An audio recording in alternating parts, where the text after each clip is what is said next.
अस्सलाम वालेकुम स्टूडेंट्स, आज हम क्लास 10 का कंप्यूटर साइंस पढ़ेंगे।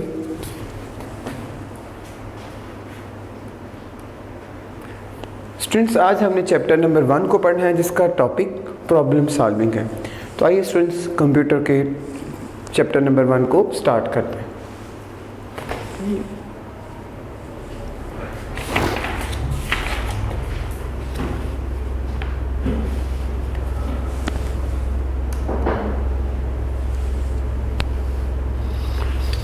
चैप्टर का नाम है स्टूडेंट्स प्रॉब्लम सॉल्विंग। जैसे कि आपने चैप्टर का नाम सुना वैसे ही इसका इंट्रोडक्शन भी होगा कि आप चैप्टर 1 के अंदर एक प्रॉब्लम को सॉल्व करने के तरीक़ाकार समझेंगे। एक प्रॉब्लम को कैसे आप सॉल्व कर सकते हैं, उनके लिए क्या क्या आपको स्टेप्स ज़रूरी हैं जो लेना ज़रूरी होंगे, उनको हम स्टूडेंट्स इस चैप्टर के अंदर पढ़ेंगे। तो स्टूडेंट्स, मैं आप सभी स्टूडेंट्स को बताना चाहता हूँ कि हमने पूरे सिलेबस में GW बेसिक जो हाई लेवल लैंग्वेज है कंप्यूटर की, उसको डिस्कस करना है। तो आइए स्टूडेंट्स स्टार्ट करते हैं। Introduction. We solve problems and make decision every day at home. जैसे कि आपने सुना कि हम प्रॉब्लम्स सॉल्व करते हैं और हर रोज़ घर में डिसीजन लेते हैं, एट वर्क काम में डिसीजन लेते हैं, at play and even at the general store.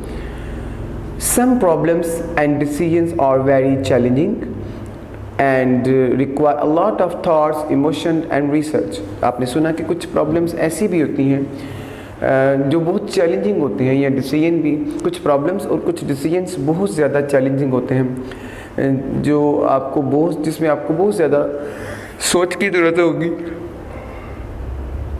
Emotions की और रिसर्च की ज़रूरत होगी। However, whatever the nature of the problem is, we always try to find multiple solutions so that we can have options to choose the best one। तो जैसे कि आपने देखा कि इंसान की अज़ल से ही कोशिश रही है कि उसके पास मल्टीपल चॉइसेस हों।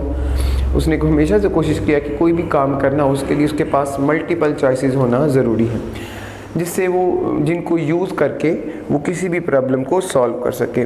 तो आपने सुना कि प्रॉब्लम सॉल्व करना जो है वो कहीं भी आपको सामने आ सकता है, जनरल स्टोर में आ सकता है, होम में आ सकता है, वर्क में आ सकता है। इस तरह वो प्रॉब्लम चैलेंजिंग भी हो सकती हैं, और इन चैलेंजिंग को सॉल्व करने के लिए आपके पास इमोशंस होने चाहिए, थॉट्स होने चाहिए, रिसर्च होनी चाहिए। और आपने सुना कि इंसान हमेशा से कोशिश करता आया कि उसके पास मल्टीपल चॉइसेस होनी चाहिए एक प्रॉब्लम को सॉल्व करने के लिए। मल्टीपल चॉइसेस का मतलब होगा बहुत सारी चॉइसेस, जैसे वो एक नहीं करना चाहता तो दूसरे से कर ले, दूसरा नहीं करना चाहता तो तीसरे से कर ले, एंड सो ऑन। तो आइए स्टूडेंट्स नेक्स्ट टॉपिक को पढ़ते हैं, problem solving method. Problem solving method. तो आप देख रहे हैं problem solving is a skill. जैसे कि आपने सुना प्रॉब्लम्स को सॉल्व करना एक स्किल है, एक महारत है, which can be developed by following a well organized approach. तो आपने सुना कि प्रॉब्लम को सॉल्व करना एक आर्ट है, एक स्किल है, और जिसको आप एक ऑर्गेनाइज अप्रोच से, एक तरतीब शुदा, एक अच्छे अप्रोच के साथ उसको आप ठीक कर सकते हैं, सॉल्व कर सकते हैं। Programming is also a problem solving activity.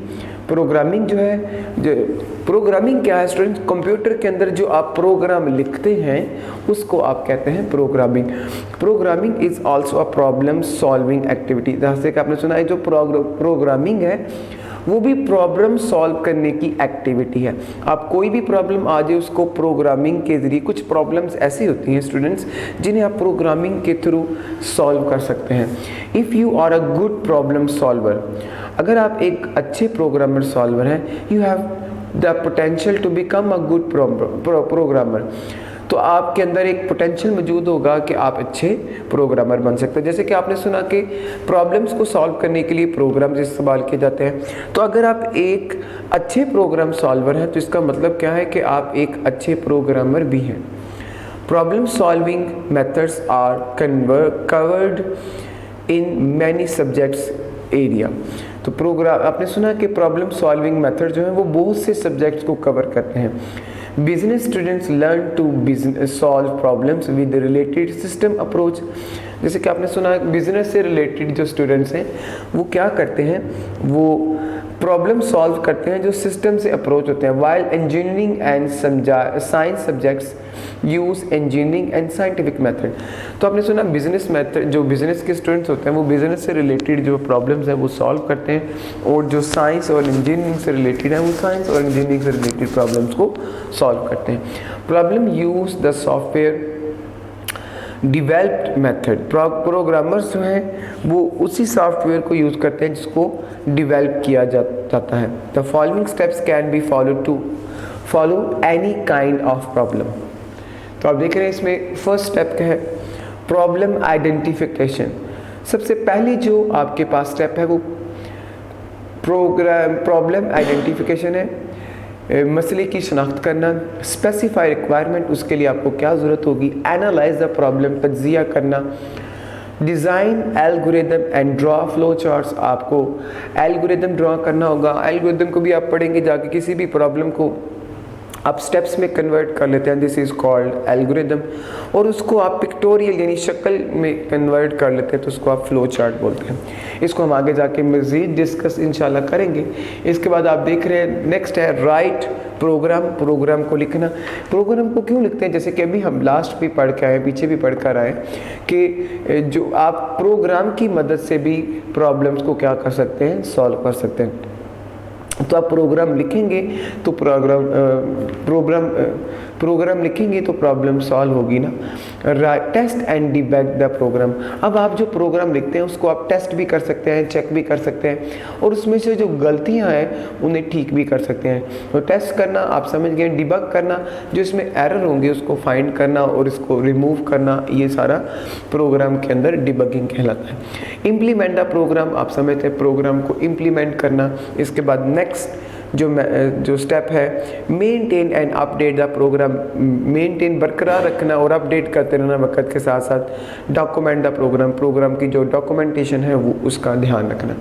तो ये स्टूडेंट्स 9 स्टेप्स हमने पढ़े हैं जो किसी भी प्रॉब्लम को सॉल्व करने के लिए इस्तेमाल किए जा सकते हैं। तो आइए स्टूडेंट्स इनकी डिटेल को सीखते हैं। Problem identification. At this stage the problem being solved is observe carefully. जैसे कि आपने सुना सबसे पहला काम है प्रॉब्लम की आइडेंटिफिकेशन। जब तक स्टूडेंट्स आप किसी भी मसले को ऑब्जर्व नहीं करेंगे कि उसको सॉल्व कैसे करना है, आप उसको सॉल्व नहीं कर सकते। Major areas of concern are identified and irrelevant. अब आपने देखना है जो सबसे इम्पॉर्टेंट है प्रॉब्लम आइडेंटिफिकेशन में वो है इसकी आइडेंटिफिकेशन, और इसमें आपने इसको फिल्टर करना है कि ये रेलिवेंट है या इररेलेवेंट है। Information is filtered out. जैसे कि मैंने पहले कहा कि प्रॉब्लम को सॉल्व करने के लिए आपको इन्फॉर्मेशन को फिल्टर करना पड़ेगा कि वो रेलिवेंट है या इररेलेवेंट है। Information is filtered out. Suppose we want to develop a simple calculator. जैसे कि आपने सुना कि आप एक सादा सा कैलकुलेटर बनाना चाहते हैं। Our major concern is how basic arithmetic operation, addition, subtraction, multiplication and division are perform. तो आपने सुना कि आप कैसे अगर आप एक कैलकुलेटर बनाना चाहते हैं तो आपका जो बेसिक रिक्वायरमेंट होगी कि आप एडिशन, मल्टीप्लिकेशन, डिवीजन, सब्ट्रैक्शन को कैसे परफॉर्म करेंगे, क्योंकि एक कैलकुलेटर में सबसे इम्पॉर्टेंट काम addition, multiplication, subtraction and division ही है। तो आपका बेसिक जो रिक्वायरमेंट होगी या मेजर कंसर्न जिसको आप सादा लफ्ज़ों में कह सकते हैं कि वो ये होगा कि कैलकुलेटर में ऐड, सब्ट्रैक्ट, मल्टीप्लाई, डिवाइड कैसे करेंगे। How result should be display. उसके बाद जो दूसरा इंपॉर्टेंट काम होगा, अगर आप ऐड, मल्टीप्लाई, सब्ट्रैक्ट, डिवाइड कर लेते हैं तो रिजल्ट को डिस्प्ले कैसे करेंगे। How input should be accepted. अब उसके बाद जो ज़रूरी कंसर्न होगा, आप कैलकुलेटर के अंदर इनपुट कैसे करेंगे। We are not interested in how the sine और tan कैलकुलेटेड। तो आप देखते हैं कि साइंटिफिक कैलकुलेटर में ट्रिग्नोमेट्रिक फंक्शन होते हैं जिनको आप मैथ्स में भी पढ़ेंगे। साइन और tan, इन्हें हम फिज़िक्स में भी स्टूडेंट्स पढ़ चुके हैं, इसलिए मैं आपको बता रहा हूँ ताकि आप को जहन में रिफ़्रेश हो जाए कि ये चीज़ें आप पढ़ चुके हैं। तो स्टिल आप देख रहे हैं कि कैलकुलेटर के अंदर आपको plus, minus, multiply, divide develop करना है। तो आपको उसके लिए ज़रूरी है कि आपने डाटा एंटर कैसे करना है, रिज़ल्ट कैसे लेना है, आपके लिए ये ज़रूरी है। अब इसमें साइन, tan, cos कैसे यूज़ होंगे, स्टिल आपके लिए ये ज़रूरी नहीं है, आपके लिए प्लस माइनस मल्टीप्लाई डिवाइड ज़रूरी है। तो उसके बाद देखिएगा how is the quadratic equation solve, quadratic equation को सॉल्व कैसे करेंगे, and how are other mathematical operation perform. तो जैसे कि मैंने आपको बता रहा हूँ कि जब आप ये सारी चीज़ों को आपको ज़हन में रखना होगा कि प्लस कैसे करेंगे, मल्टीप्लाई करेंगे, माइनस डिवाइड कैसे करेंगे, उसके बाद आप सुन रहे हैं कि आप क्वाड्रेटिक इक्वेशन को कैसे सॉल्व करेंगे। उसके बाद बाकी मैथमेटिकल ऑपरेशन है, लाइक स्क्वायर है, स्क्वायर रूट है, एक्सपोनेंट है, and factorial and some other जितने भी वेरिएबल्स मौजूद हैं हमारे पास, जितने भी ऑपरेशंस मौजूद हैं, उनको आप कैसे सॉल्व करेंगे, ये आपके लिए प्रॉब्लम है। These are irrelevant to us. अब आपने सुना कि ये हमारे लिए इररेलेवेंट है। ये क्या क्या आपके लिए इररेलेवेंट है? साइन, कॉस, टैन फाइंड करना, अदर ऑपरेशंस को सॉल्व करना, क्वाड्रेटिक इक्वेशन को सॉल्व करना, ये इररेलेवेंट है। Because so we shall not bother about these. तो आपके लिए इन पे ज़्यादा तवज्जो देने की ज़रूरत नहीं है। In this way by filtering out irrelevant information we can concentrate on our actual problem। तो स्टूडेंट्स आपने देखा कि हम हमारी एक्चुअल प्रॉब्लम को जो है उसको फोकस करेंगे, और हमारी एक्चुअल प्रॉब्लम है एक कैलकुलेटर को डेवलप करना, और कैलकुलेटर के अंदर प्लस माइनस मल्टीप्लाई डिवाइड के ऑपरेशंस को क्रिएट करना, और हमारे लिए इररेलेवेंट इंफॉर्मेशन होगी साइन, कॉस, टैन को सॉल्व करना, क्वाड्रेटिक इक्वेशन को सॉल्व करना, अदर मैथमेटिकल ऑपरेशंस को सॉल्व करना। तो स्टूडेंट्स आपने प्रॉब्लम आइडेंटिफिकेशन में सबसे पहले प्रॉब्लम को आइडेंटिफाई किया। आइडेंटिफाई आपने क्या किया कि आप एक प्रॉब्लम के लिए आपको क्या क्या चीज़ें ज़रूरी हैं और क्या क्या चीज़ें ज़रूरी नहीं है, जैसे क्या चीज़ें आपके लिए रेलिवेंट है और क्या इररेलेवेंट है। तो ये स्टूडेंट्स आपने प्रॉब्लम आइडेंटिफिकेशन के अंदर रेलिवेंट और इररेलेवेंट को फिल्टर किया, और रेलिवेंट पर आपने काम करना शुरू कर दिया, जो कि आपकी प्रॉब्लम का एक्चुअल, जो आपको प्रॉब्लम के एक्चुअल सोल्यूशन की तरफ लेके जाएगी। आइए स्टूडेंट्स नेक्स्ट स्टेप को पढ़ते हैं। नेक्स्ट स्टेप हमारा है स्पेसिफाई रिक्वायरमेंट। अब आपने देखा कि आपने प्रॉब्लम को आइडेंटिफाई कर लिया है। अब आपको उस प्रॉब्लम को सॉल्व करने के लिए किन किन चीज़ों की ज़रूरत होगी, वो भी एक सवाल है। वो उसके लिए आप स्पेसिफाई रिक्वायरमेंट्स को डिस्कस करेंगे। तो आइए शुरू करते हैं। Most of the user can not explain their exact software requirements. काफ़ी सारे जो यूज़र्स हैं उन्हें सॉफ्टवेयर की रिक्वायरमेंट के बारे में बिल्कुल पता ही नहीं होता। They are uncertain about what they want to do with the software. उन्हें इसके बारे में बिल्कुल यकीन नहीं होता, उन्हें इसके बारे में बिल्कुल इल्म नहीं होता कि वो सॉफ्टवेयर के साथ क्या करें। So they appear with a vague set of requirement in mind. तो वो अपने दिमाग में कुछ फजूल रिक्वायरमेंट को लेकर, वेज जो है स्टूडेंट्स फिजूल बोलेंगे, फजूल रिक्वायरमेंट लेकर तो आ जाते हैं, which may lead to a wrong solution, जिसका नतीजा क्या होगा कि वो आपको एक रॉन्ग सोल्यूशन की तरफ ले जाएगा। मैं आपको एक आसानी से मिसाल से समझा सकता हूँ। मसलन आपने एक जूता पॉलिश करना है और आप उसके लिए फजूल आइडिया लेके आए कि आप एक नाइफ़ के साथ पॉलिश लगाएंगे, उसके बाद फिर स्पंज के साथ उसको रगड़ेंगे। तो ये देखिएगा ये एक फजूल ख्याल है। अगर आपने एक जूते को पॉलिश करना है तो उसके लिए आपको शाइनर की भी ज़रूरत हो सकती है, पॉलिश और ब्रश की भी ज़रूरत हो सकती है। अगर आप जूता पॉलिश करने के लिए एक नाइफ़ लेकर आएंगे, एक स्पंज लेकर आएंगे, तो ये रिक्वायरमेंट स्टूडेंट जूता पॉलिश करने के लिए एक फजूल ख्याल होगी। तो इस तरह जैसे कि आपने सुना कि एक प्रोग्रामर जो है, एक सॉफ्टवेयर डेवलपर है, अगर उसके पास रिक्वायरमेंट की तादाद ज़्यादा है जो इररेलेवेंट भी है और फजूल भी, जिसको आप कह सकते हैं दूसरे लफ्ज़ों में, उससे क्या होगा कि आपका जो आउटपुट है वो आपको रॉन्ग मिलेगा, या आप ये भी कह सकते हैं आप एक रॉन्ग सोल्यूशन की तरफ जाएंगे, जिससे आपका काम कम होने की बजाय बिगड़ता नज़र आएगा। This stage demands to make clear. अब यह स्टेज जिसमें आप एक रॉन्ग सोल्यूशन की तरफ जा रहे हैं वो आपको क्लियर करेगी कि आप declare the user requirement so that the proper solution could be suggested। तो आपने देखा इस स्टेज में, जिस स्टेज में आप एक रॉन्ग सोल्यूशन की तरफ जा रहे होंगे, उसमें यूज़र रिक्वायरमेंट जो है वो प्रॉपरली आपको सजेस्ट की जाएंगी, प्रॉपरली आपको सजेस्ट की जाएंगी कि ये चीज़ें आपको प्रोग्राम को सॉल्व करने के लिए रिक्वायर है और ये प्रोग्राम को सॉल्व करने के लिए रिक्वायर नहीं है। This stage involve the information This stage involves the formation of a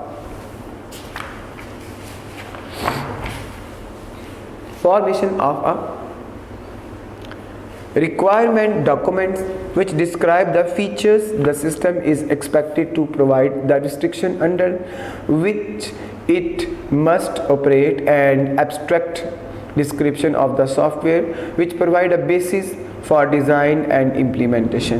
तो आपने सुना कि स्पेसिफिक रिक्वायरमेंट में जो ही यूज़र को आइडिया हो जाएगा कि उसकी रिक्वायरमेंट्स क्या हैं, तो वो स्टूडेंट्स किसी भी सॉफ्टवेयर को, किसी भी प्रोग्राम की बेसिक को भी समझ जाएगा और उसको डिज़ाइन भी कर सकेगा और इन रिक्वायरमेंट्स को उस पर इम्प्लीमेंट भी कर देगा।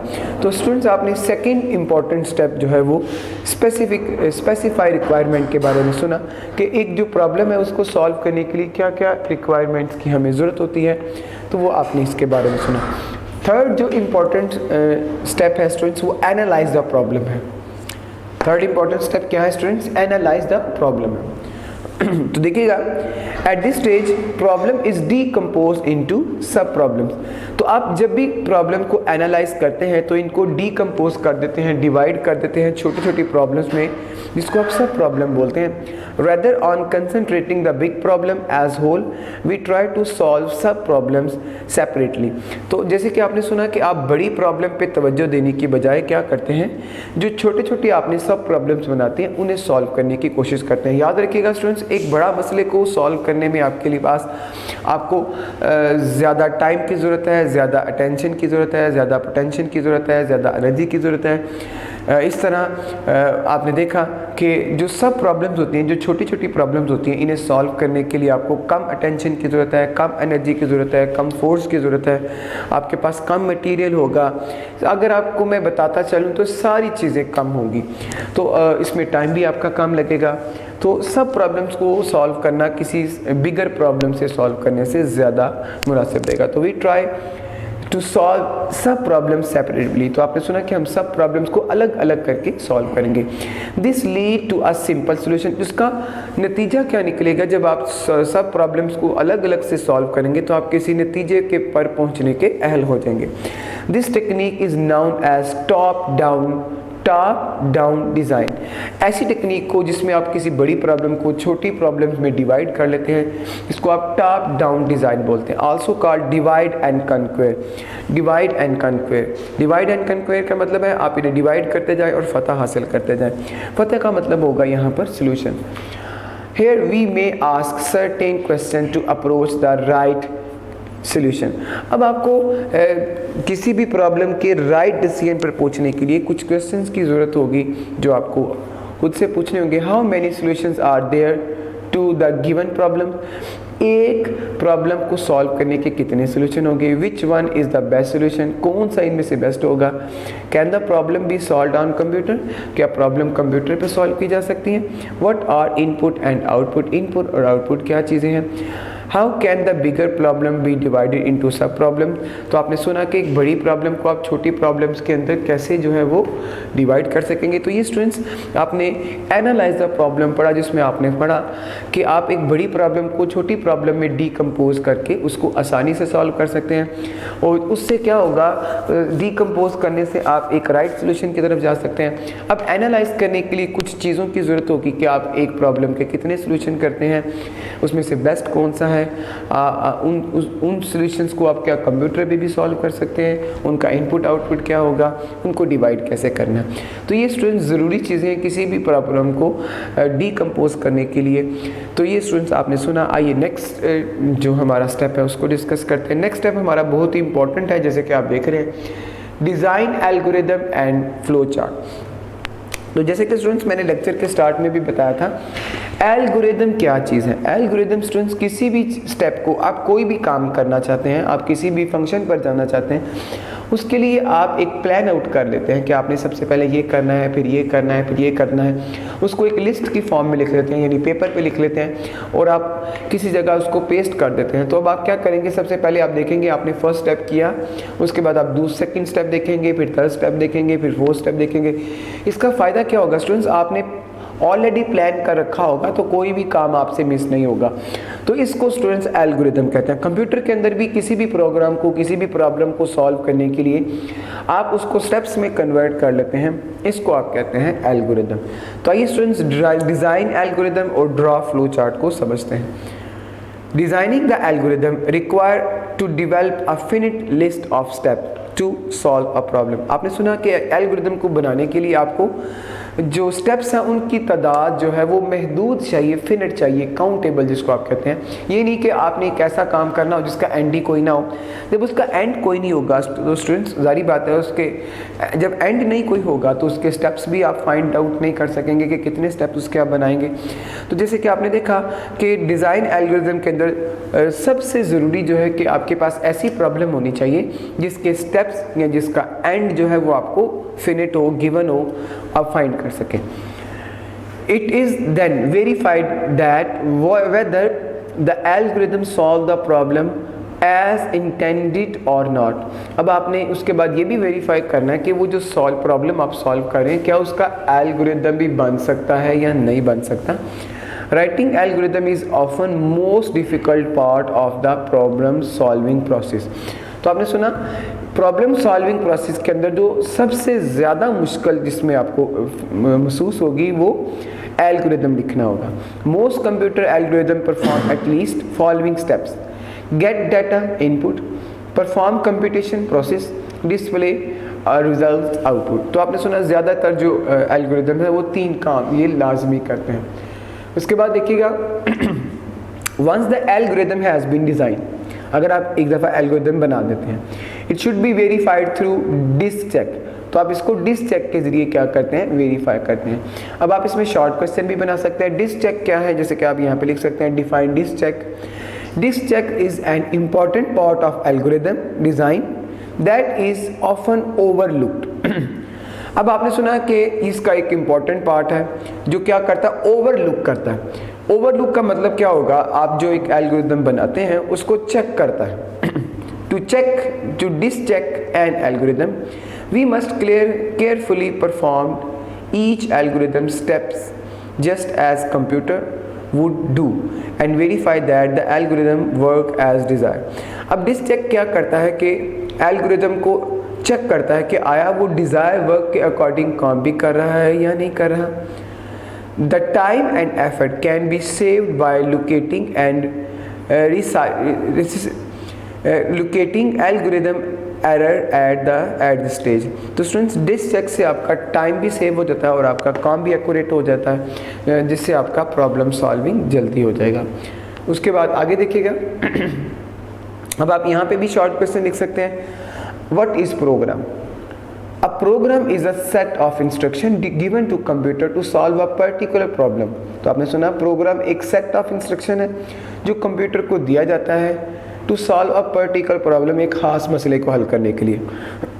It is written in programming language, तो वो प्रोग्रामिंग लैंग्वेज के अंदर लिखा जाएगा। उसके बाद व्हाट इज डेस्क चेकिंग, जैसे कि आप ऊपर भी पढ़ रहे हैं। Desk checking is a process of carefully observing the working of an algorithm on the paper for some test data. तो आपने सुना डिस्क चेकिंग जो है वो बड़ी एहतियात के साथ मुशाहिदा करता है कि जो आप एल्गोरिदम को काम करते हैं पेपर के ऊपर। Algorithm is provided a variable set of input for which the output is examined. तो आपने सुना कि एल्गोरिदम जो है वो उसको वेरिएबल का सेट दिया जाता है जिससे आप आउटपुट को एग्जामिन करते हैं, उसका मुआयना करते हैं आया वो ठीक है या गलत। तो ये स्टूडेंट्स आपने एल्गोरिदम के बारे में सुना। आइए अब हम फ्लो चार्ट के बारे में भी सुनते हैं। जैसे कि मैंने आपसे पहले भी कहा, लेक्चर के स्टार्ट में भी बताया था आपको कि किसी भी प्रॉब्लम्स को आप स्टेप्स में कन्वर्ट कर लेते हैं, इसको आप कहते हैं एल्गोरिदम। और उन्हीं स्टेप्स को आप पिक्टोरियल रिप्रेजेंटेशन यानी तस्वीरी शक्ल में तब्दील कर देते हैं, इसको आप कहते हैं फ्लो चार्ट। स्टूडेंट्स ज़हन में रखिएगा एल्गोरिदम और फ्लो चार्ट आपस में ज़रूरी हैं। अगर आप किसी भी फ्लो चार्ट से एल्गोरिदम भी डिज़ाइन कर सकते हैं और किसी भी एल्गोरिदम से फ्लो चार्ट भी डिज़ाइन कर सकते हैं। तो आइए स्टूडेंट्स फ्लो चार्ट के बारे में समझते हैं। After designing the algorithm the next step is to draw flow chart. तो आपने सुना किसी भी एल्गोरिदम को बनाने के बाद जो सबसे बाद और सबसे ज़रूरी वाला स्टेप होगा वो फ्लो चार्ट बनाना होगा। Flow chart in fact map the algorithm of pictorial representation which help the understanding of the flow of the control and data in the algorithm। तो आपने सुना कि फ्लो चार्ट दर हकीकत एक नक्शा है जो एल्गोरिदम को तस्वीरी शक्ल में तब्दील कर देता है और हेल्प करता है डाटा को कंट्रोल करने में, और डाटा जो मौजूद होता है एल्गोरिदम के अंदर उसको। We shall discuss in detail the way the data flow chart is drawn later in this chapter. तो उसके बाद देखिएगा स्टूडेंट्स, इस फ्लो चार्ट के बारे में फ़िलहाल इसके आपको इतनी ही इन्फॉर्मेशन दी गई है कि वो पिक्टोरियल रिप्रेजेंटेशन है एल्गोरिदम की। इसके बारे में आगे जाके नेक्स्ट चैप्टर्स में हम इसको डिटेल से डिस्कस करेंगे। इसके बाद जो स्टूडेंट्स नेक्स्ट स्टेप है, जैसे कि आप प्रॉब्लम सॉल्व करने के लिए नेक्स्ट स्टेप जो है वो पढ़ने लगे हैं, राइट द प्रॉब्लम। अब आपने प्रॉब्लम को लिखना है, कोडिंग फॉर्म में लिखना होता है, प्रोग्राम की लैंग्वेज में लिखना होता है इसको आप कोडिंग भी कह सकते हैं, इसको प्रोग्रामिंग भी कह सकते हैं दोनों चीज़ें आप इसको कह सकते हैं। This step involves the conversion of an algorithm to a program. तो आपने सुना जो आपने एल्गोरिदम डिज़ाइन किया होता है उस एल्गोरिदम को जब प्रोग्राम में कन्वर्ट करना है उसको कोडिंग बोलते हैं। दोबारा सुनिएगा, this step involve the conversion of an algorithm to a program written in any programming language, जिसको आप किसी भी प्रोग्रामिंग लैंग्वेज में लिख सकते हैं। ये प्रोग्रामिंग लैंग्वेज स्टूडेंट्स आपको गिवन भी हो सकती है, रिक्वायर भी मतलब हो सकती है, और आप खुद भी डिसाइड कर सकते हैं, ठीक है, बाय चॉइस भी ले सकते हैं। रिक्वायर भी हो सकता है और बाय चॉइस भी ले सकते हैं। For this purpose the programmer must know the syntax of programming language chosen. तो जैसे कि आपने सुना कि अगर आपने एक एल्गोरिदम को कोडिंग में तब्दील करना है, प्रोग्रामिंग में चेंज करना है, जैसे मैंने आपसे कहा कि प्रोग्राम आपको गिवन भी हो सकता है और आप बाय चॉइस भी ले सकते हैं। तो जिस भी प्रोग्राम में आपको कन्वर्ट करना है उसकी प्रोग्रामिंग लैंग्वेज आप जो उसका सिंटैक्स है प्रोग्रामिंग लैंग्वेज का स्टूडेंट्स वो आपको यानी प्रोग्रामर को आना ज़रूरी है। The grammatical rules of programming language to write programs are referred the grammatical rules referred as a syntax of programming language. तो आपने सुना जो ग्रामेटिकल रूल्स है, जैसे कि आप ग्रामर समझते हैं, हम इंग्लिश में ग्रामर को समझते हैं, इज़ एम आर, कहाँ फर्स्ट फॉर्म लगानी, कहाँ सेकंड, कहाँ आईएनजी फॉर्म, कहाँ इसको पैसिव वॉइस बनाना है, कहाँ इसका इनडायरेक्ट करना है। तो ये सारी चीज़ें जिसको मैंने आपके सामने मुख्तसर सा डिस्कस किया वो ग्रामर कहलाती हैं। तो स्टूडेंट्स ग्रामेटिकल रूल्स जो है प्रोग्रामिंग लैंग्वेज के अंदर भी मौजूद होंगे। जो प्रोग्रामिंग ग्रामेटिकल रूल्स होंगे स्टूडेंट्स आप उसको क्या बोलते हैं, सिंटैक्स ऑफ प्रोग्राम लैंग्वेज।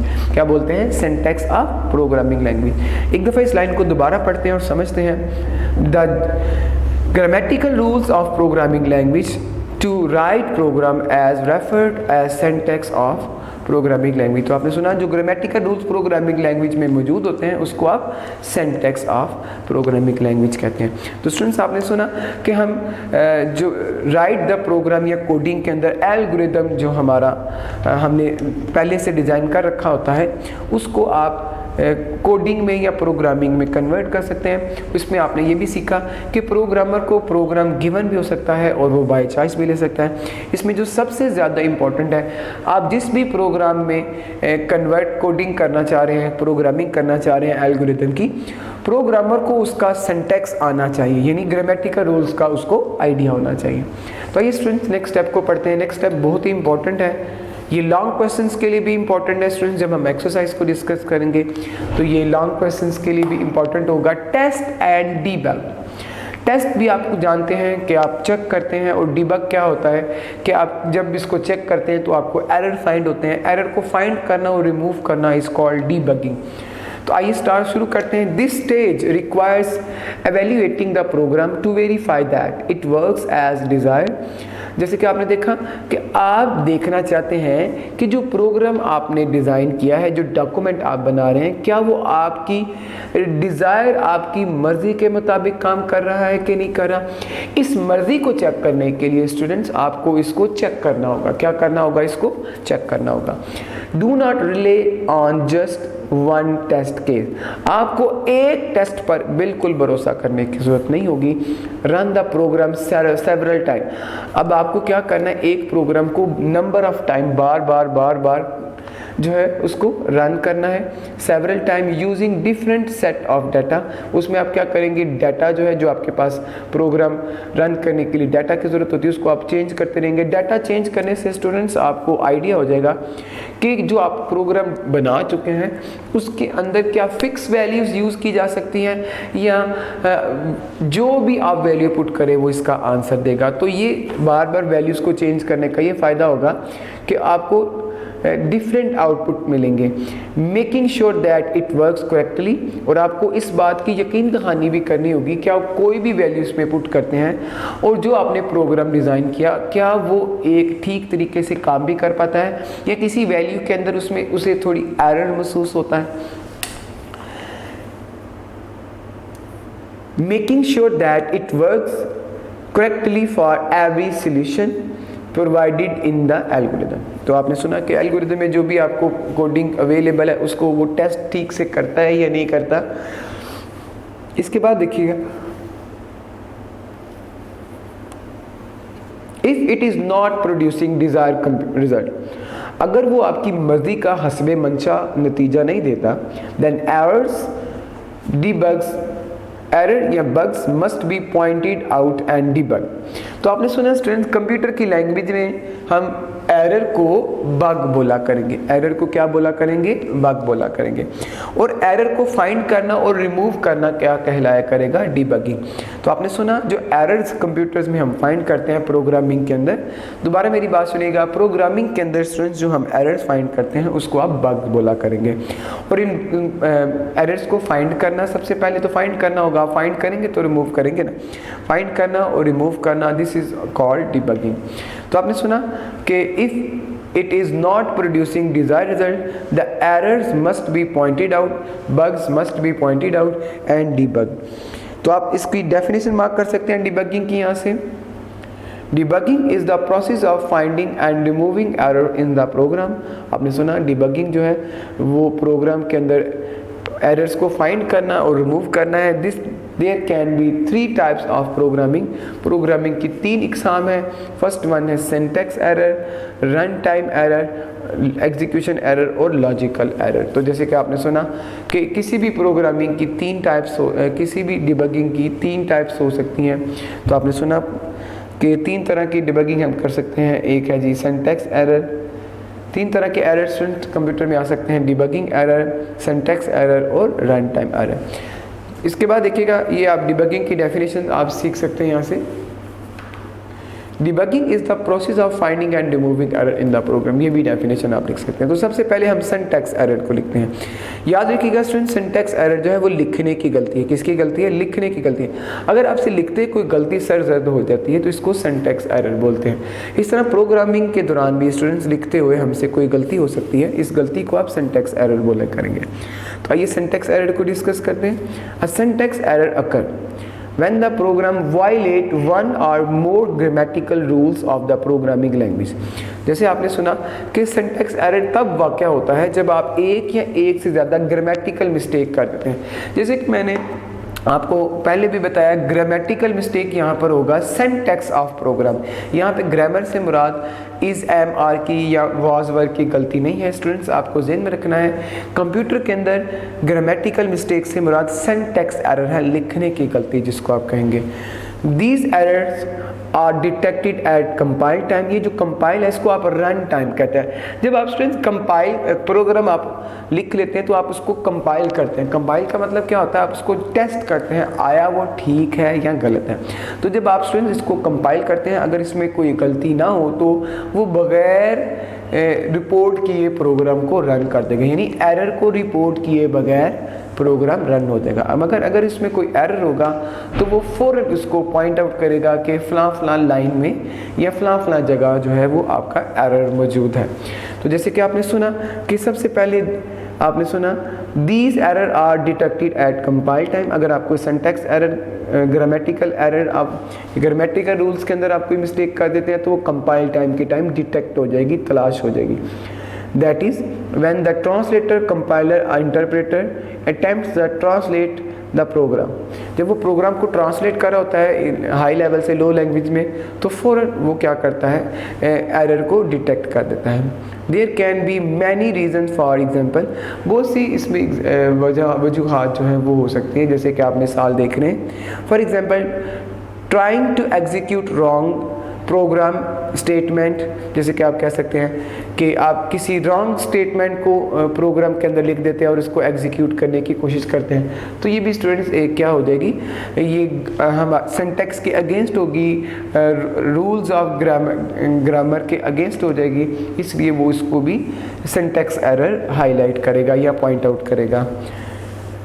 तो आपने सुना, for example trying to execute a wrong problem statement और कमांड सच एज प्रिंट। अब जैसे आप या तो स्टेटमेंट ही कोई गलत दे देते हैं या आप कोई कमांड गलत देते हैं, जैसे ये प्रिंट लिखा है PINT और आपको लिखना क्या था, इंस्टेड ऑफ प्रिंट स्टेटमेंट। अब आपने प्रिंट स्टेटमेंट लिखा था, आप प्रिंट लिखेंगे। आप समझते हैं स्टूडेंट्स, कंप्यूटर जो है वो आपके हुक्म का गुलाम होता है।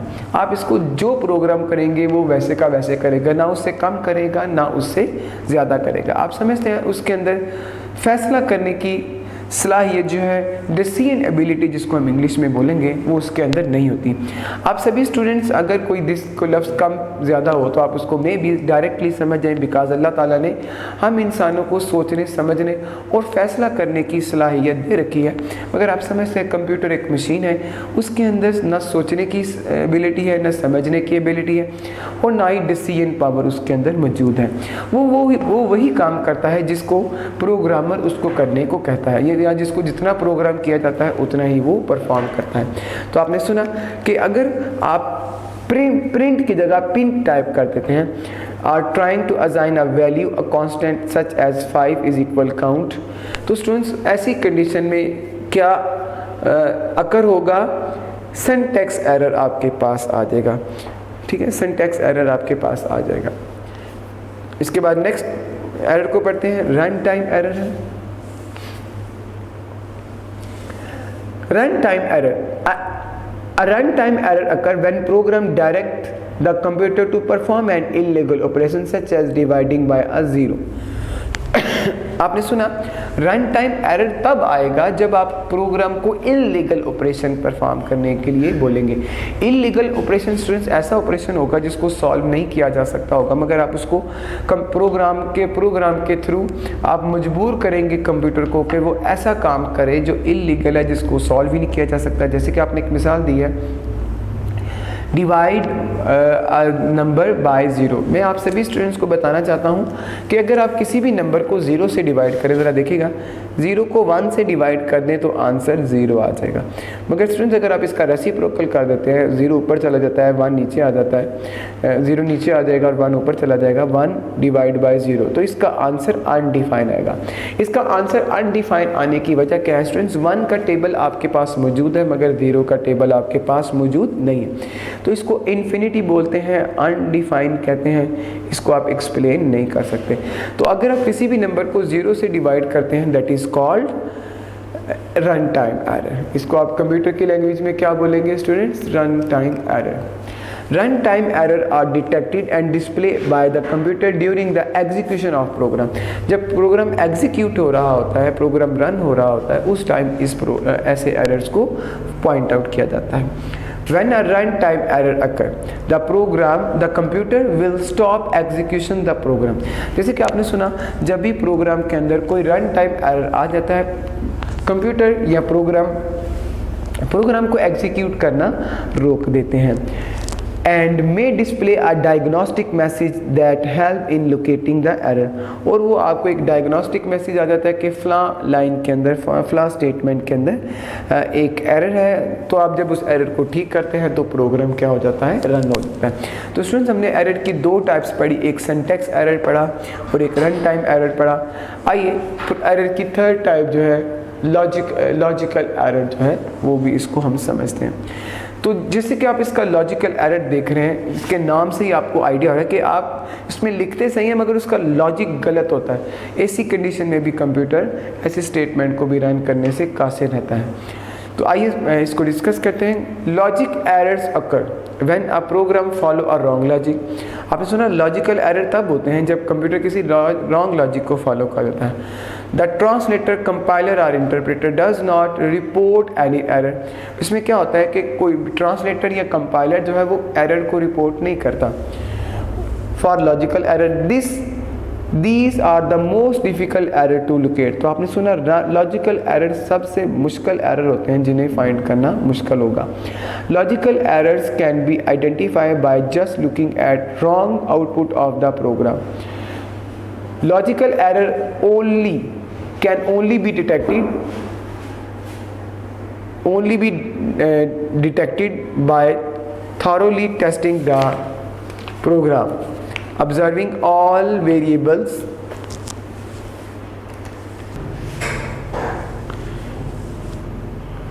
logical error can be only detected by through testing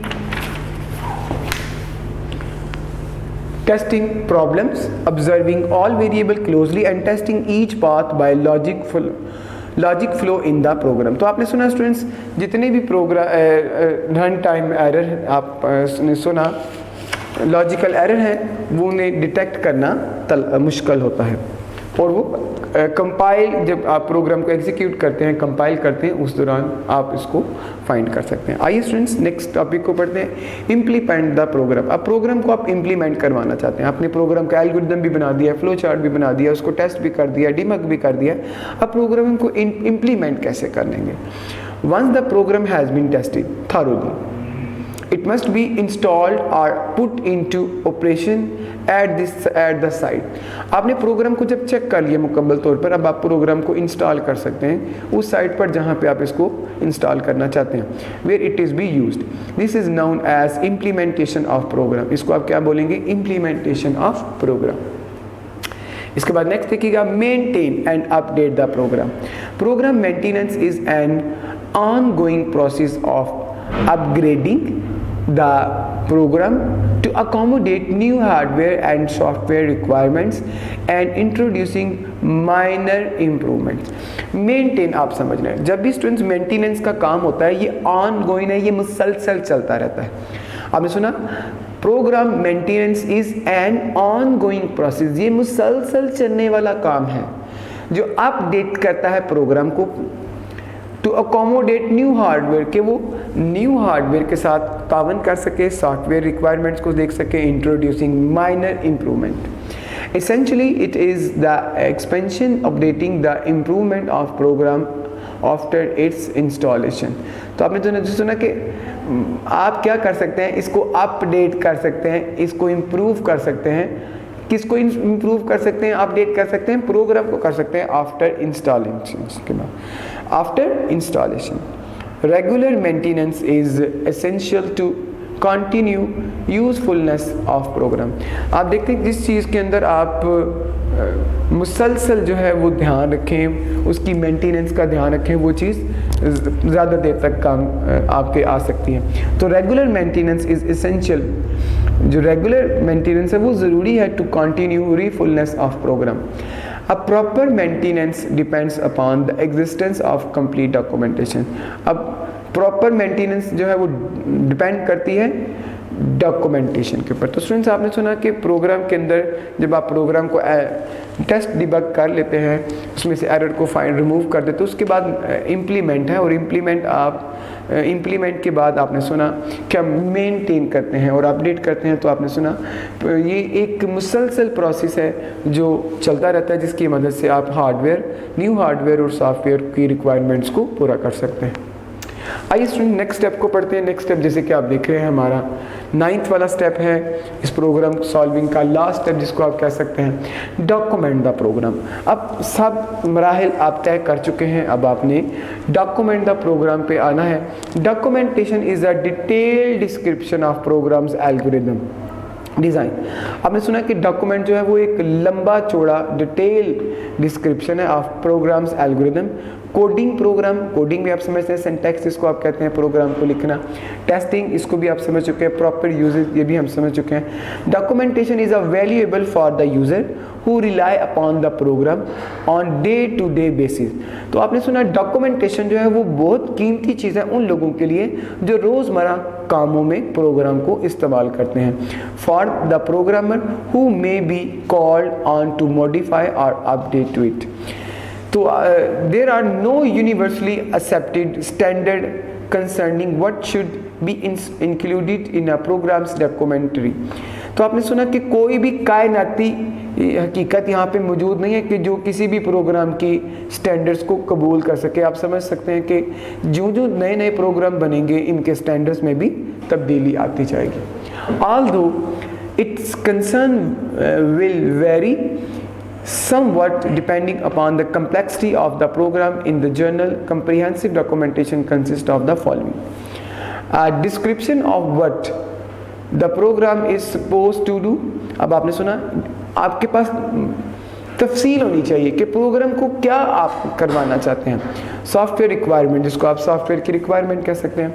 a description of program problem solving, अब आपको डिटेल होनी चाहिए आपके पास प्रॉब्लम को सॉल्व करने के लिए, जिसको आप एल्गोरिथम बोलेंगे। A description of program design including any aid used algorithm flow chart etcetera.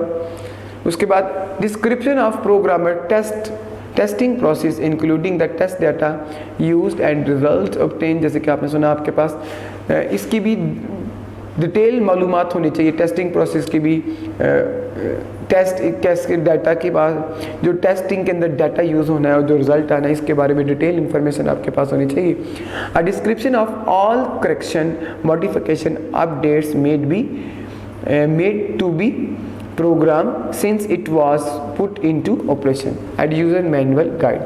तो स्टूडेंट्स आपने एक प्रॉब्लम को सॉल्व करने के लिए 9 स्टेप्स को डिस्कस किया कि आप उसको सबसे पहले क्या करेंगे, उसके बाद क्या क्या ज़रूरत है। तो ये स्टूडेंट्स हमारी प्रॉब्लम सॉल्व के 9 स्टेप्स कंप्लीट हो गए। आइए एल्गोरिथम को अच्छे से सीखते हैं। तो जैसे कि हम एल्गोरिथम को पहले भी पढ़ चुके हैं कि एल्गोरिथम किसी भी प्रॉब्लम्स को आप फिनिश स्टेप्स में काउंट कर लेते हैं, फिनिश स्टेप्स में डिस्ट्रीब्यूट कर लेते हैं, डिवाइड कर लेते हैं, उसको आप क्या कहते हैं, algorithm. Algorithm is a finite set of steps. तो आपने सुना एल्गोरिथम फिनिट सेट्स हैं स्टेप्स के, which is if followed accomplished a particular task, an algorithm must be clear, finite and effective. The simplest form of algorithm is non-stop algorithm, like to do a list. It consists of sequence of number step। तो आपने सुना algorithm के अंदर finite, clear और effective steps होते हैं जो आपको बिल्कुल डायरेक्टली समझाते हैं कि आपने एक काम के बाद दूसरा काम करना है और क्या करना है, कैसे करना है, सारी डिटेल आपको समझाते हैं। इसके लिए स्टूडेंट्स आप देख रहे हैं strategy to develop a program algorithm.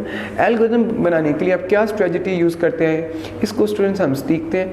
आइए इसकी स्टेप, जैसे कि आप देख रहे हैं स्ट्रेटजी के लिए फर्स्ट स्टेप है इन्वेस्टिगेशन। आइडेंटिफाई द प्रोसेस क्या है, आपने इसको काम क्या है, किसको आपने कन्वर्ट करना है एल्गोरिथम में, इसका जानना आपके लिए ज़रूरी है। आइडेंटिफाई द मेजर डिसीजन, उसके लिए आपको क्या क्या डिसीजन लेने होंगे इसके बारे में भी आपको पता होना चाहिए। आइडेंटिफाई द रिपीटेशन, क्या क्या चीज़ें आपको रिपीट करनी है, बार बार लिखनी है। आइडेंटिफाई द वेरिएबल को चलेंगे। Preliminary algorithms devise a high level general algorithm. Second step देखिएगा, step through the algorithm does the walk through reveal any major problem, it does that concern the problem. कोई इसके अंदर कोई algorithm बनाते हुए अगर कोई प्रॉब्लम आ जाती तो, मेजर प्रॉब्लम आ जाती है तो उसको आप कैसे सॉल्व करेंगे। स्टेप 3 देखिएगा, रिफाइन करना आपको एल्गोरिथम को। Incorporate any refinement, indicate step 2, group together process where appropriate, group together variable where appropriate, test the algorithm again by stepping through it। Let us consider the following example to understand the way of approaching a solution of a problem। तो students हम आप यहाँ पे एक example को सीखेंगे जिससे आप क्या करेंगे, किसी भी एल्गोरिथम को समझ सकते हैं। तो स्टूडेंट्स आप देख रहे हैं कि इसके अंदर हम एक, जैसे कि मैं आपको पढ़कर पहले बताता हूँ। If you have a cake in your house, अगर आपको एक घर में केक बनाना है उसके लिए आपको क्या क्या ज़रूरत पड़ेगी, क्या क्या आप करेंगे। तो आइए इसको सीखते हैं। स्टेप 1 होगा make move the button of oven over 325 Fahrenheit. Step 2 क्या होगा, गैदर द इंग्रेडिएंट्स। आप इंग्रेडिएंट्स इकट्ठे करेंगे, बाउल लेंगे, फ्लोर लेंगे, बटर लेंगे, शुगर लेंगे, मिल्क लेंगे, एग लेंगे, ये सारी चीज़ों को इकट्ठे करना स्टूडेंट्स क्या कहलाएगा, इंग्रेडिएंट्स, गैदरिंग इंग्रेडिएंट। उसके बाद है mixing the ingredient thoroughly in a bowl. आपने सुना कि आप नेक्स्ट स्टेप जो है, नेक्स्ट एल्गोरिथम का स्टेप जो होगा, जितने भी इंग्रेडिएंट्स जिनसे मैंने बताया, बाउल है, फ्लोर है, बटर है, शुगर है, मिल्क है, एग है, इन सारी floor, butter, sugar, milk, egg को बाउल के अंदर अच्छे से जो है मुकम्मल तौर पर थॉरोली जो है वो मिक्स करेंगे। Pour in the mixture into a baking pan. Baking pan के अंदर आप जो मिक्सचर होगा जो आपने तैयार किया होगा उसके अंदर आप इसको डाल देंगे। Bake the oven, bake in the oven for 50 minutes. अब जो आपने सारा बेकिंग पैन था उसको ओवन में रख देना 50 मिनट के लिए 325 फ़ारेनहाइट पर। इस तरह स्टूडेंट्स अब लास्ट स्टेप हमारा क्या होगा कि स्टेप 6 जैसे कि आप देख रहे हैं, रिपीट बेक 5 मिनट्स मोर। अब 25 मिनट्स बेक करने के बाद 25 मिनट आप इसे और बेक करेंगे until top spring back when the touch it the centre. उसके बाद लास्ट स्टेप क्या होगा, cool on crack before cutting. आपको केक को क्या करना होगा, ठंडा होगा। तो आपने देखा आपने एक केक बनाने के लिए एल्गोरिदम के 7 स्टेप्स लिखे जिसमें आपने सारी चीज़ों को एक्सप्लेन कर दिया। एक और प्रॉब्लम से स्टूडेंट्स हम समझते हैं, जैसे कि आप देखिएगा आपको एक चाय बनानी है, making tea, you have to make tea in your house. आपको घर में चाय बनाने के लिए किन किन चीज़ों की ज़रूरत होगी, उसके लिए आप सबसे पहले एक एल्गोरिदम डिज़ाइन करेंगे और उसके अकॉर्डिंग फिर टी डिज़ाइन करेंगे। An initial attempt to an algorithm might be. सबसे पहले आपको क्या करना होगा, जैसे कि चाय बनाना आप सभी लोग वाकिफ़ हैं कि आप चाय को कैसे बनाएंगे। To put leaves into the pots. चाय की पत्ती जो है आपको पॉट के अंदर डालनी होगी, बॉइल्ड वाटर ऐड करना होगा, add water to the pots, wait 5 minutes. अब आपको 5 मिनट इंतज़ार करना होगा ताकि ये बॉयल हो जाए। पोर टी इनटू द कप, आपको चाय के अंदर कप के अंदर चाय को ऐड कर देना होगा। इस तरह आप हमारा जो है वो चाय बन जाएगी। तो आपने देखा ये आपने चाय बनाने के लिए कुछ एल्गोरिदम जो है वो लिखा।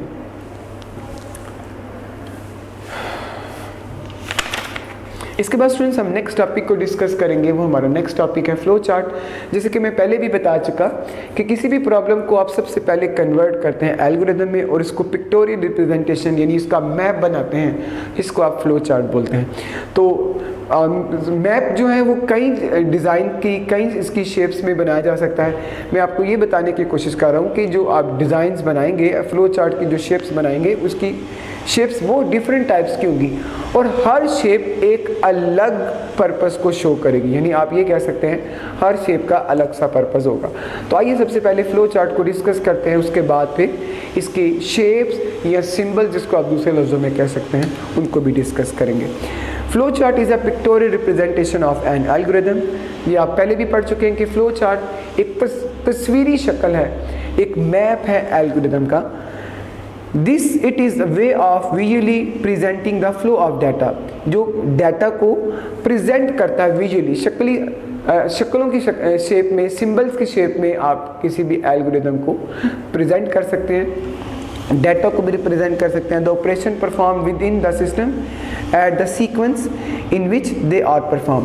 और आपने देखा कि जब आप एल्गोरिदम से फ्लो चार्ट बनाते हैं तो उसके अंदर एक सीक्वेंस क्रिएट हो जाता है जो प्रोग्राम के सोल्यूशन की तरफ आपको लेके जाएगा। The flow chart is similar to the layout plan of a building. तो आपने सुना कि फ्लो चार्ट बिल्कुल एक घर के नक्शे के बनाने की मानंद है। जैसे आप जब भी घर बनाना चाहते हैं आप सबसे पहले घर का क्या करते हैं, नक्शा बनाते हैं, मैप बनाते हैं। उस मैप के अकॉर्डिंग आप क्या करते हैं, किसी अपने घर को बनाते हैं। तो बिल्कुल इसका जो फ्लो चार्ट है उसका लेआउट जो है बिल्कुल एक बिल्डिंग के लेआउट की तरह है। As we know a designer draw a layout plan before starting construction on the building. जैसे कि आपने सुना कि एक कंस्ट्रक्शन जो है, एक डिज़ाइनर जो है बिल्डिंग बनाने से पहले एक लेआउट तैयार करता है जिसके अकॉर्डिंग वो कंस्ट्रक्शन करता है बिल्डिंग की। तो बिल्कुल स्टूडेंट्स फ्लो चार्ट भी बिल्कुल ऐसा होगा, आप इसको ड्रॉ कर लेंगे और प्रॉब्लम को सॉल्व करने के लिए, प्रॉब्लम के सॉल्यूशन के लिए आप इसको यूज़ करेंगे और फिर इसके नतीजे पर पहुंच जाएंगे। Similarly a programmer prefer to draw a flow chart to write a computer program. तो आपने सुना इसी तरह बिल्कुल जो प्रोग्रामर है वो फ्लो चार्ट की मदद से प्रोग्राम भी लिख सकता है। As in the case of drawing of a layout plan the flow chart is drawn according to defined rules. इसके बाद आप देखें सिंबल्स ऑफ चार्ट्स हैं, फ्लो चार्ट्स हैं। जैसे मैंने पहले भी बताया कि फ्लो चार्ट्स को आप शेप से या सिंबल से शो करते हैं, और मैंने ये भी बताया हर शेप का अलग पर्पस होगा। आइए इन्हें डिस्कस करते हैं। Flow charts are usually drawn using some standard symbol, however other symbol special symbol can be develop when required. तो हम यहाँ पे कुछ सिंबल्स को डिस्कस करेंगे जो कॉमन है, और जो स्पेशल सिंबल्स हैं उन्हें हम यहाँ डिस्कस नहीं करेंगे, जो रिक्वायर्ड कंडीशन पर ही आप उन्हें यूज़ करेंगे। The standard symbols which are frequently used in flow charting are given below. तो आप देख रहे हैं जो स्टैंडर्ड हैं, जो ज़्यादा इस्तेमाल होने वाले सिंबल्स हैं, जो तकरीबन आप कह सकते हैं हर फ्लो चार्ट में इस्तेमाल होते हैं, उनको हम डिस्कस करते हैं। आप देख रहे हैं सबसे पहले ओवल शेप है। ये ओवल शेप जो है स्टूडेंट्स किसी भी फ्लो चार्ट को स्टार्ट और एंड करने के लिए इस्तेमाल की जाती है। जब भी आपने किसी प्रोग्राम का एल्गोरिदम बनाना है, या किसी एल्गोरिदम का आप कह सकते हैं फ्लो चार्ट आपने बनाना है, तो सबसे पहले आप ओवल शेप यूज़ करेंगे जो इसकी स्टार्टिंग, और जब आप प्रोग्राम को या प्रोग्राम के एल्गोरिदम को एंड करेंगे तो आप उसके अंदर एक सिंबल लगाएंगे और वो ओवल शेप होगा, उसमें एंड लिखेंगे।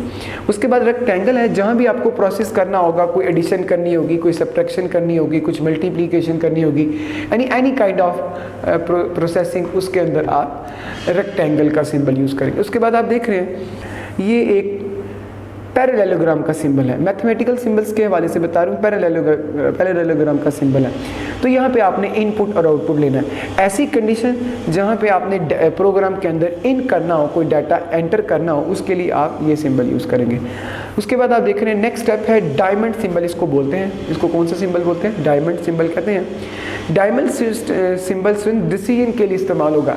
प्रोग्राम में अगर आपको किसी जगह डिसीजन लेना है, रेदर अगर आप देख रहे हैं कि अगर आप एक वैल्यू छोटी है या बड़ी है, इक्वल है, नॉट इक्वल है, यानी आप इसमें डिसीजन ले रहे हैं, लेस देना है, ग्रेटर देना है, नॉट इक्वल है, इक्वल है, तो ऐसी कंडीशन जहां आपने डिसीजन लेना उसमें आप डायमंड सिंबल यूज़ करेंगे। जैसे कि आप देख रहे हैं उसका पर्पस भी आपको बताया गया कि उसका पर्पस क्या है, डिसीजन मेकिंग है। तो मैंने बता दिया प्रोग्राम के अंदर अगर आपको कोई डिसीजन लेना है तो उसके लिए डायमंड सिंबल यूज़ करेंगे। उसके बाद सर्कल है, ये कनेक्टर्स के तौर पर इस्तेमाल होगा। दो कंडीशंस या तीन कंडीशन मींस दो या दो से ज़्यादा कंडीशंस को अगर आपने कंबाइन करना हो उसके लिए कनेक्टर यूज़ किया जाएगा। इसके बाद आप देख रहे हैं ऑफ पेज और ऑफ पेज कनेक्टर्स हैं। इसके बाद फ्लो लाइन्स हैं। ये फ्लो लाइन डाटा के फ्लोज को रिप्रेजेंट करती है कि डाटा की फ्लो की डायरेक्शन किस तरह है। उसके बाद नेक्स्ट जो आप देख रहे हैं प्री डिफाइंड प्रोसेस है। प्री डिफाइंड जिसको आप किसी भी चीज़ को पहले एक्सप्लेन करना चाहें, प्री डिफाइन करना चाहें, उसके लिए ये सिंबल यूज़ करेंगे। और लास्ट में आप देख रहे हैं जो लास्ट वन सिंबल है उसकी डायरेक्शन भी, उसकी शेप भी आप देख रहे हैं वो रिमार्क्स के लिए इस्तेमाल किया जाएगा। तो स्टूडेंट्स आपने देखा हमने यहाँ पे कुछ सिंबल्स जो हैं वो सीखे हैं जो स्टैंडर्ड हैं, जो ऑलमोस्ट सारे ही प्रोग्राम्स के अंदर, सारे ही फ्लो चार्ट के अंदर इस्तेमाल होंगे। और आप ये भी कह सकते हैं आपके सिलेबस में जितने भी सिंबल्स यूज़ होने हैं वो ये सारे के सारे सिंबल्स हैं। आपको ज़हन में रखना है ये सिंबल्स शॉर्ट क्वेश्चन में भी आपको आ सकते हैं, इनका पर्पस आपसे पूछा जा सकता है। ऐसा भी हो सकता है पर्पस दिया जाए और आपको इसकी डायग्राम बनानी हो। एमसीक्यूज़ में भी आपको आ सकता है कि डायग्राम दी जाए और आपसे पर्पस पूछा जाए, और ऐसा भी हो सकता है कि आपको पर्पस बताया जाए और सिंबल आपसे पूछा जाए। तो स्टूडेंट्स आपने इन दोनों चीज़ों को सीखना है, यानी कि आपको डायग्राम का आना भी ज़रूरी है और पर्पस का आना भी ज़रूरी है। डायग्राम से मुराद मैं सिंबल ले रहा हूँ, आप सिंबल ही समझिएगा। मैंने डायग्राम बोला है तो आप इसको सिंबल ही समझिएगा कि सिंबल भी आपको आना चाहिए और पर्पस भी आना चाहिए। तो फ्लो चार्ट के लिए कुछ गाइडलाइंस हैं, वो आइए हम गाइडलाइंस को डिस्कस करते हैं। मैं आपको बताना चाहता हूँ ये शॉर्ट क्वेश्चन में पेपर में आ सकता है, आप इसको मार्क कर सकते हैं। Right guidelines for drawing a flow chart. इसमें आप 2 भी लिख सकते हैं, 3 भी लिख सकते हैं, 5 भी लिख सकते हैं। इन शॉर्ट आपको आना ज़रूरी है पेपर में। आप जितनी मर्जी गाइडलाइंस आपको रिक्वायर हो, आपको सबकी समझ होना ज़रूरी है। In drawing a flow chart all necessary requirement should be listed in logical order. तो आपने देखा जो जो आपके पास रिक्वायरमेंट उनको उनकी आपके पास एक लिस्ट होनी चाहिए और वो लॉजिक होना चाहिए उसका कि आप इस पहले नंबर पे अगर आप इसको लिख रहे हैं तो इसका लॉजिक क्या है, दूसरे नंबर पे इसको लिख रहे हैं तो इसका लॉजिक क्या है। तो फ्लो चार्ट बनाने के लिए आपके पास जो नेसेसरी रिक्वायरमेंट्स हैं उनकी लिस्ट होनी चाहिए और वो लिस्ट भी लॉजिकल ऑर्डर में होनी चाहिए। लॉजिकल को आप पहले भी डिस्कस कर चुके हैं। The flow chart should be clear, neat and easy to follow. Flow chart जो है स्टूडेंट्स एक तो साफ सुथरा होना चाहिए और दूसरा आसान होना चाहिए जिसको समझा जा सके। There should not be any ambiguous in understanding the flow chart। आपको कोई इसमें मुश्किल नहीं क्रिएट करनी जिससे फ्लो चार्ट को समझने में आपको मुश्किलात का सामना करना पड़े, मुश्किल महसूस हो, समझ ना आ सके, आप प्रोग्राम के एग्जीक्यूशन में आपको प्रॉब्लम हो, रन करने में आपको प्रॉब्लम हो तो ऐसी कंडीशन, ऐसा फ्लो चार्ट आपने ड्रॉ नहीं करना। याद रखिएगा आप फ्लो चार्ट से भी प्रोग्राम के आउटपुट तक पहुंच सकते हैं। The usual direction of flow chart is from top to down और left to right। नेक्स्ट देखिएगा गाइडलाइन क्या है, only one flow line should come out from a process symbol. आपने सुना कि जितने भी आप सिंबल्स ड्रॉ करेंगे, जितने भी हम फ्लो चार्ट के अंदर सिंबल ड्रॉ करेंगे वो किसी एक पर्पस को शो करेगा। जैसे कि आपने सुना only one flow line should come out for a purpose symbol. तो एक जो प्रोसेस सिंबल है वो एक पर्पस को शो करेगा। इसके बाद आगे चलते हैं। जैसे कि आप देख रहे हैं ये यहाँ पर ड्रॉ भी किया गया है, वो एक पर्पस को शो करेगा। नेक्स्ट गाइडलाइन देखिएगा, only one few lines must enter a decision symbol but two flow lines one of each symbol enter must leave it. अगर आपने देखा एक लाइन जो है वो एक डिसीजन की तरफ लेके जाएगी, मगर एक से ज़्यादा होगी तो आपने क्या कर देना, डिसीजन को लीव कर देना। Only one flow line is used in conjunction with terminal symbol. Ensure that flow chart has a logical start and end. Write comments within remark symbol. You can use the remarks symbol to describe the step more clearly। जैसे कि आप देख रहे हैं confidential data आपको बता रहा है कि remarks के बारे में। इसके बाद नेक्स्ट देखिएगा,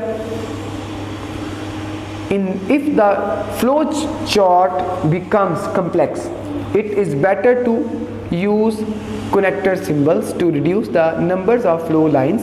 The intersection of flow lines should be avoided to make it more effective and clear. It is useful to test validity of the following flow chart by passing through it with a simple test data। तो ये guideline students आपने सुनी। इसके बाद बहुत important चीज़ है, ये paper में नंबर ऑफ टाइम आएगी, लॉन्ग क्वेश्चन में भी स्टूडेंट्स आपको हेल्प करेगी। Right advantages of flow charts. अब आपको फ्लो चार्ट के एडवांटेजेस जो है वो लिखने हैं। Benefits of flow charts, with the help of flow chart logic of an algorithm can be describe more effectively. जैसे कि आपने सुना कि फ्लो चार्ट के फ़ायदे ही हैं कि उसके आप एल्गोरिथम का जो लॉजिक है वो ज़्यादा अच्छे तरीके से बयान कर सकते हैं। As flow chart are the part of design document, hence maintenance of operational programs becomes easy। Next देखिएगा, flow charts act as guide. Flow chart एक गाइड की तरह काम करेगी जो आपको लम्हा आपकी रहनुमाई करेगी फॉर द प्रोग्राम की डेवलपमेंट में। Therefore, they help the programmer to put efforts more efficiently on the underlying problem. The flow chart help in debugging process। इसके बाद आगे देखिएगा students, limitation of flow chart है। It is difficult to draw flow chart for complex problem. आपने सुना कि limitation है कि जहाँ पे आपके पास इनफिनिट प्रॉब्लम होगी, इनफिनिट स्टेप्स ऑफ एल्गोरिथम होंगे, वहाँ पे फ्लो चार्ट को डिज़ाइन करना आपके लिए मुश्किल होगा। एक दफ़ा दोबारा मेरी बात सुनिएगा, मैंने बताया जहाँ पे आपके पास एल्गोरिथम के इनफिनिट स्टेप्स होंगे वहाँ आपके पास एल्गोरिथम को फ्लो चार्ट को डिज़ाइन करना मुश्किल होगा। इफ़ अल्ट्रेशन आर रिक्वायर्ड, अगर आपको अल्ट्रेशन रिक्वायर हो the flow chart be redrawn. अगर आपको अल्ट्रेशन रिक्वायर हो तो अल्ट्रेशन के अंदर आपको क्या करना होगा, फ्लो चार्ट को दोबारा बनाना होगा। तो ये दो लिमिटेशन आपने इसकी सीखी।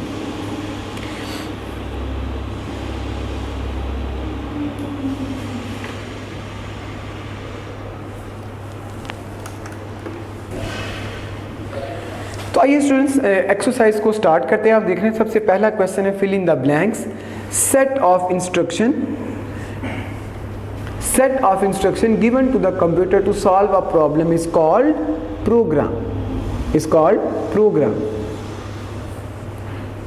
आपने देखा ये प्रोग्राम है। इसके बाद the set of rules for writing programs in a programming language is known as syntax of program. उसके बाद आप देख रहे हैं flow chart is a pictorial representation of a algorithm. इसके बाद नेक्स्ट आप देख रहे हैं an algorithm solve a problem in dash number of set. तो स्टूडेंट्स फिनिट आएगा यहाँ पे, क्या आएगा, फिनिट। ड्यूरिंग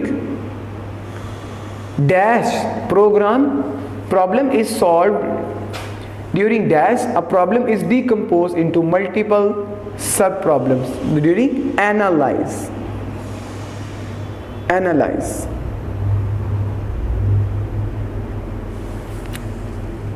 नेक्स्ट देखिएगा debugging is the process of finding and removing errors in a program। Next देखिएगा program dash refer to installation of the problem in the user requirement। तो students ये programme implementation है।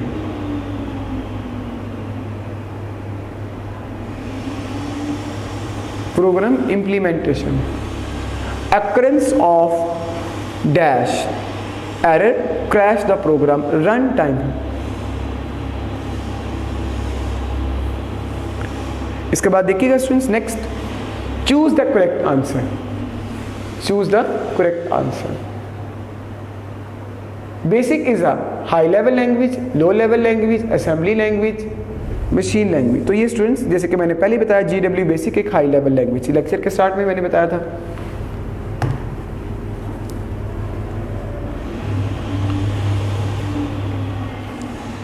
Next देखिएगा how many solutions are there for a problem. एक problem को solve करने के लिए कितने प्रॉब्लम है, 1 2 3 मल्टीपल। तो आपने मल्टीपल पढ़े थे। User upgradation refer to problem enhancement, problem identification, problem development, problem implementation. तो problem enhancement. Which of the following task are perform by most of algorithm, input, output, processing, all of these जो है वो इसका answer होगा। typographical errors in basic statement are runtime, logical, syntax, execution। तो याद रखिएगा students ये logical होंगे। Diamond symbol represent the input output, decision making, processing, remarks. तो डिसीजन मेकिंग होगा। Division by zero is syntax error, logical error, run time error, not an error. तो ये run time error. Which of the following document describe various features of the software and the way it is used. जैसे कि आप देख रहे हैं students software requirement, problem identification, user manual,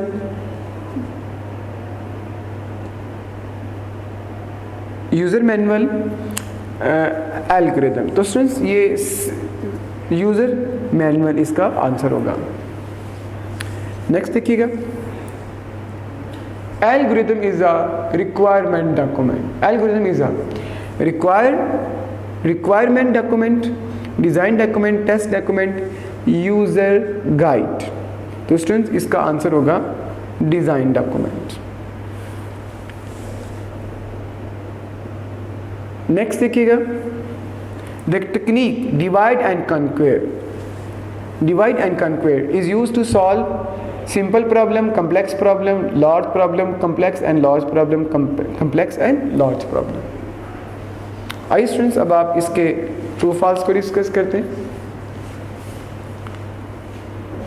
जैसे कि आप देख रहे हैं, syntax error occur due to wrong logic, तो ये फॉल्स होगा।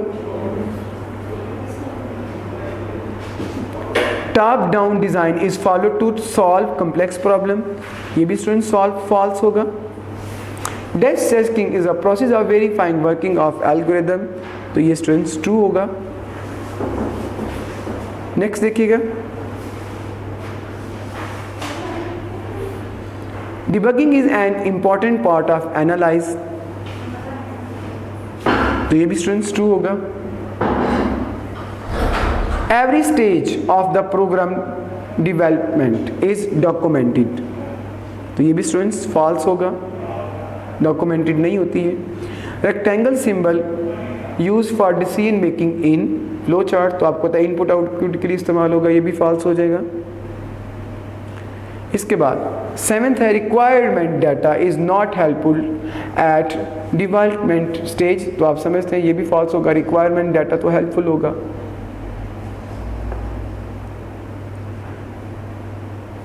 नेक्स्ट देखिएगा, the user direction of flow chart is form of right to left, ये भी फॉल्स होगा, लेफ्ट टू राइट होता है। Annotation symbol is used for writing comments, तो ये भी ट्रू होगा। इसके बाद स्टूडेंट्स इसकी एक्सरसाइज है, जैसे कि आप देख रहे हैं, What do you meant by solving this? Briefly describe the problem solving process. तो ये स्टूडेंट्स जो हमने 9 स्टेप्स पीछे पढ़े हैं, ये सारे इसके आंसर होंगे। ये देखिएगा, ये जो आप इसके 9 स्टेप्स पढ़ के आए हैं, इनकी डिटेल सारे इसके आंसर हो जाएंगे। नेक्स्ट क्वेश्चन देखिएगा, write and debug how many types of error can be occur in program. तो आप क्या करेंगे, ये जो एरर्स आपने डिस्कस किए थे, ये इसका आंसर होंगे टेस्ट एंड डिबग, इसके run syntax error, run time error और लॉजिकल एरर, ये इसके आंसर हो जाएंगे। इसके बाद आप देख रहे हैं क्वेश्चन है, what are the advantages of flow chart, what are the advantages of flow chart, describe limitation of flow chart. तो आप फ्लो चार्ट की डेफिनेशन देंगे, यहाँ से फ्लो चार्ट की डेफिनेशन लेंगे, और ये स्टूडेंट्स एडवांटेजेस और लिमिटेशन ऑफ फ्लो चार्ट्स हमारे पास मौजूद। इसके बाद स्टूडेंट्स इसके शॉर्ट क्वेश्चन है, उसके आंसर भी इसके अंदर मौजूद होंगे। तो स्टूडेंट्स आपने इसके क्वेश्चंस को खुद मार्क करना है, बहुत ही आसान क्वेश्चन है, आप सभी स्टूडेंट्स इसे जल्दी से मार्क कर सकेंगे बिकॉज आपने पूरा चैप्टर थॉरोली पढ़ा है। तो आपने इसकी एक्सरसाइज को खुद सॉल्व करना है। तो स्टूडेंट्स हमारा आज का लेक्चर कंप्लीट हो गया है। अल्लाह हाफिज़।